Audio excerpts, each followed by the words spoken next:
Hi, good morning, everyone. Welcome back to the series of All About English. Recourse அப்படின்னு ஒரு வார்த்தை. It is a noun. The ரிகோர்ஸ்னா என்னன்னா ஆபத்து காலத்துல உதவியை பெறுதல் இல்லைன்னா ஆபத்து காலத்தில் இருக்கக்கூடிய அந்த உதவிக்கு ரிகோர்ஸ் அப்படின்னு சொல்லுவாங்க. A source of help in a difficult situation. உதாரணமாக surgery may be the only recourse.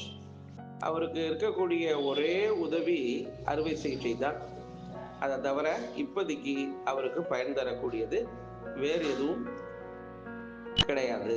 தற்சமயம் அவருக்கு இருக்கக்கூடிய ஒரே உதவி, ஒரே தஞ்சம் புக வேண்டிய இடம் அப்படின்னா அது அறுவை சிகிச்சை மட்டும்தான் அதற்கு தீர்வாக அமையும். அவருடைய நோய்க்கு அந்த அறுவை சிகிச்சை மட்டும்தான் தீர்வாக அமையும் அப்படிங்கிறது தான் இந்த எக்ஸாம்பிளுடைய உதாரணம். ரிகோர்ஸ் அப்படின்னா source of help in a difficult situation. கடினமான காலத்தில் உதவக்கூடிய ஒரு விடயம் ரிகோர்ஸ் என்று பெயர்.